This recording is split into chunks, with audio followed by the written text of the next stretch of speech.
Oke, baiklah teman-teman, di sini kita akan membahas yaitu untuk tugas yang diberikan pada mata kuliah signal processing bersama saya Jeremy Bahasa Penggabean. Nah, di sini kita bahas yaitu adalah dasar pembentukan DFT, teman-teman. Nah, jadi di sini kita sudah memiliki bahan ajarnya yaitu dengan percobaan yang sudah diberikan sebagai berikut ini. Di sini kita mulai dengan mencoba melihat bentuk transformasi Fourier dari sinyal kosinus yang memiliki periode eksak di dalam window yang terdapat pada sampel. Nah, di sini kita sudah diberikan kode. Ini kodenya ya, teman-teman. Nah, di sini langsung saja kita ke MATLAB, kita masukkan kode yang tadi. Ini kodenya sudah saya tampilkan. Nah, jadi langsung saja kita run. Nah, jadi kode yang diberikan tadi menampilkan grafik sebagai berikut ini. Dengan grafik memiliki amplitude 3, yaitu dilihat dari min 3 sampai ke 3 dengan 2 periode. Ya, teman-teman. Nah, kemudian pada langkah percobaannya di sini kita diminta untuk ini, teman-teman. Untuk sementara Anda jangan memperhatikan apakah sinyal yang muncul sesuai dengan nilai sebenarnya. Nah, jadi bisa kita lihat kita diminta untuk mengganti bagian perintah plot dengan steam ini, teman-teman. Nah, sini kita salin, kemudian kita ke MATLAB, kita ubah perintah plot tadi, kita ubah ke steam. Nah, sini sudah kita ubah. Kita coba langsung run. Teman-teman. Nah, sini langsung kita coba run. Nah, di sini dapat kita lihat sinyalnya berubah. Sebenarnya tidak berubah, hanya saja dia tetap pada amplitude 3 dan periode 2. Hanya saja dia menampilkan garis-garis deret, teman-teman. Nah, garis-garis diskret. Setelah kita ganti ke bentuk steam. Nah, mungkin begitu saja ya untuk kode yang ini. Kemudian di sini pada langkah yang ketiga, nah, untuk memulai langkah program DFT, kita mulai dengan membuat program baru yang mengacu pada bentuk persamaan berikut ini. Nah, ini persamaannya, teman-teman. Nah, di sini kita juga sudah diberikan kode. Nah, langsung saja kita tampilkan ke MATLAB. Nah, di sini saya sudah buat kodenya. Ini kodenya, teman-teman. Nah, jadi dari kode ini kita coba run. Nah, teman-teman. Nah, jadi kode ini menampilkan dua figur atau dua gambar, dua grafik, yaitu bentuk bagian real. Nah, itu dia dari sini, teman. Kode yang ini. Nah, itu merupakan bagian realnya. Nah, bentuk dari sini. Dapat kita lihat menampilkan angka yang jelas ya, teman-teman di sini. Terus di sini.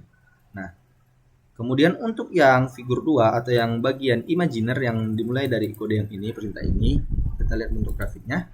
Nah, di sini dia terlihat deret ya, teman-teman, bentuk garisnya. Nah, perbedaannya dia tidak langsung menampilkan nilai. Nah, di situ, teman-teman. Kemudian sini kita juga diminta untuk sini pada langkah yang keempat, coba ulangi langkah 1 sampai 3 dengan merubah dari sinyal kosinus menjadi sinyal sinus. Untuk langkah 1 Anda rubah yang perintah berikut ini. Jadi ini xt 3 sin 2v sini. Nah, kita langsung salin aja. Kemudian kita pindah ke MATLAB. Kita masuk ke kode satu tadi. Nah, di sini ya, teman-teman, kita diminta untuk yang mengganti bagian xt sama dengan 3 kosinus 2v yang ini. Kita ganti ke xt menjadi 2 sinus yang ini ya, teman-teman. Nah, di sini kita ubah dia menjadi sinus. Oke. Sini langsung kita run. Nah, di sini dia berbeda dengan yang tadi ya, teman-teman. Yang tadi dia berbentuk cos, di sini karena kita ubah sin menampilkan grafik yang menjadi seperti ini. Nah, kemudian demikian juga untuk langkah ketiga, bentuk xn 3 cos ini. Nah, ini pada program yang kedua tadi kita ubah menjadi yang ini. Nah, diubah kemari. Nah, kita pindah ke MATLAB, kita masukkan yang tadi. Dia minta mengubah yang ini ya, teman-teman, xn sama dengan 3 cos 2v. Nah, di sini 3 cos sini kita ubah. Nah, kemari. Jadi dia bentuk cos tadi kita ubah ke bentuk sini. Nah, begini. Maaf, teman-teman. Nah, begini hasilnya, teman-teman. Nah, jadi bagian realnya tadi jadi seperti ini. Nah, kemudian yang bagian imajinernya berbentuk seperti ini teman-teman. Lalu yang terakhir, perintah terakhir, ulangi langkah 1 sampai 3 dengan merubah nilai sampel n sama dengan 200 menjadi n sama dengan 1000. Apa yang dapatkan? Nah, jadi n-nya ini teman-teman kita ubah menjadi 1000. Di sini teman-teman.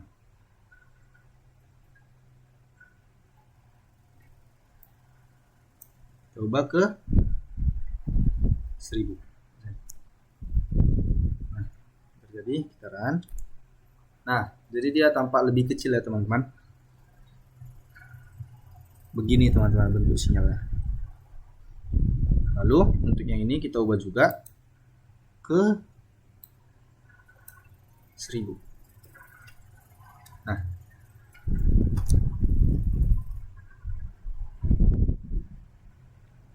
Nah, dia dereknya semakin rapat dan semakin kecil teman-teman bentuknya. Untuk bagian imaginer, ini untuk bagian realnya.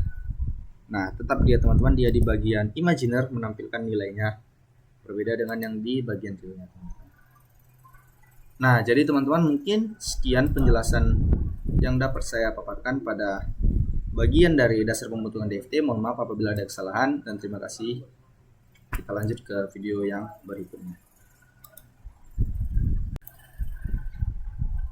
Oke teman-teman, di sini kita lanjut untuk membahas soal yang kedua. Nah, jadi soal yang kedua ini kita masuk ke dari zero padding. Nah, jadi kita mulai dengan sebuah sinyal waktu diskrit berupa sequence unit step. Nah, jadi di sini tampilan grafik sequence unit stepnya, teman-teman. Kemudian ini merupakan bentuk transformasinya. Nah, jadi di sini pada percobaan ini untuk memahami konsep zero padding pada DFT, Anda ikuti langkah-langkah berikut ini. Nah, jadi kita diminta untuk mengikuti langkah-langkah berikut ini, teman-teman. Jadi kita pertama itu harus membentuk atau membuat program baru untuk membangkitkan sequence unit step dan gunakan juga FFT untuk memperoleh DFT. Nah, jadi di sini lalu perintahnya yang selanjutnya yaitu dia diminta untuk mengubah atau menambahkan nilai 0 sebanyak 4. Kemudian 12 dan juga 16. Nah, di sini langsung saja kita ke MATLAB-nya teman-teman. Nah, jadi ini merupakan kode program yang akan kita jalankan. Maaf teman-teman, ini kita bersihkan dulu ya. Nah, jadi teman-teman ini merupakan kode program yang akan kita jalankan. Nah, jadi yang awal tadi kita membuat untuk yang 0 dulu. Di sini akan kita runningkan. Nah, ini merupakan sinyal unit step-nya teman-teman. Terlihat tidak rapi ya teman-teman. Jadi dia hanya terlihat di script-nya begini. Ini merupakan sinyal aslinya dan ini merupakan perubahan DFT-nya. Nah, lanjut pada perintahnya tadi kita ubah ke 4. Ini kita running-kan. Nah, di sini dapat kita lihat mulai terlihat ya teman. Di bentuk sinyal unit step itu sinyal aslinya dia masih di script biasa. Nah, tapi di perubahannya dia sudah mulai terlihat di script yang rapat itu. Ini diperjelas di sini teman-teman. Sudah mulai terlihat. Kemudian kita ubah ke berapa tadi? Ke 12 ya. Kita lanjut ke 12. Nah, untuk perubahannya DFT-nya semakin jelas ya teman-teman perubahannya. Nah, jadi dia dengan script yang garis-garis ini teman-teman diubah dalam bentuk DFT dengan menambahkan 4, 12 dan selanjutnya itu membentuk hasil seperti ini teman-teman. Nah, untuk yang perintah terakhir kita ubah ke 16. Nah, di sini dia terlihat sudah jelas teman-teman. Jadi kesimpulannya dari program zero padding ini, semakin banyak nol yang kita tambahkan di belakang, jadi dia sinyal transform dari sinyal unit yang awal ini semakin terlihat jelas bentuk diskripsinya teman-teman. Nah, jadi mungkin sekian saja penjelasan mengenai soal zero padding. Apabila ada kesalahan mohon maaf dan kita lanjut ke video berikutnya. Terima kasih. Oke teman-teman, di sini kita lanjut untuk membahas soal yang ketiga ya. Nah, jadi soal yang ketiga itu teman-teman, sebentar kita soal yang ketiga itu representasi dalam domain frekuensi. Nah, jadi di sini kita diminta untuk menyusun sebuah program baru dengan algoritma yang merupakan kombinasi dari percobaan pertama dan kedua. Nah, jadi ini kode program yang kita jalankan ini merupakan kombinasi dari percobaan pertama dan kedua yang sudah kita jalankan tadi. Nah, kita sudah diberikan kode teman-teman di sini clear all sampai ke sini. Nah, ini merupakan kode yang sudah diberikan. Langsung saja kita ke MATLAB. Di sini sudah saya salin. Nah, ini merupakan kodenya teman-teman. Kita coba run.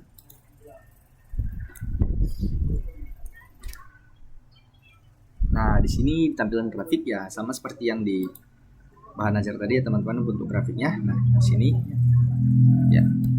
Ditampilkan di sini. Ini merupakan bentuk domain waktunya dalam detik. Nah, ini merupakan domain frekuensi XP. Ternormalisasi terhadap frekuensi sampling. Nah, kemudian kita masuk ke perintah selanjutnya, lakukan beberapa modifikasi sehingga tampilan nilai frekuensinya dalam hertz. Nah, jadi di sini tadi, nah kita diminta untuk membentuknya dalam hertz untuk frekuensinya. Di sini kita ubah dari persen spectral magnitude ke kode. Nah, di sini teman-teman, dari sini ya kita ubah, kita coba jalankan.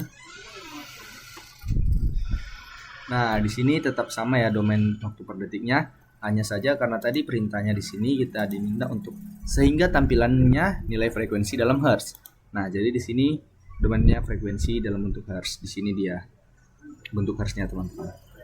Dia tetap dalam grafik yang sama seperti yang tadi. Kemudian kita disuruh modifikasi kembali nih. Nah, jadi kita ubah lagi dia di sini. Di sini. Nah, di sini kita ubah lagi, kita coba jalankan. Nah, bentuknya seperti ini teman-teman. Nah, jadi dia tidak berbeda teman-teman dari sini, domain frekuensi dalam dB-nya. Jadi dia tetap dalam bentuk discrete yang sama, seperti itu teman-teman.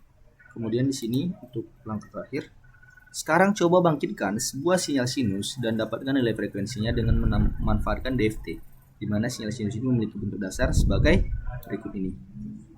Nah, gitu. Sini saya sudah memiliki kodenya, kita tampilkan. Nah, ini merupakan kodenya ya teman-teman. Oke, di sini kita coba run. Nah, jadi ini bentuk grafiknya dari kode yang saya berikan. Jadi ini merupakan contoh gelombang atau grafik sinus tadi. Nah, tapi di dalam discrete teman-teman, dalam bentuk garis-garis ini tapi berbentuk sinus.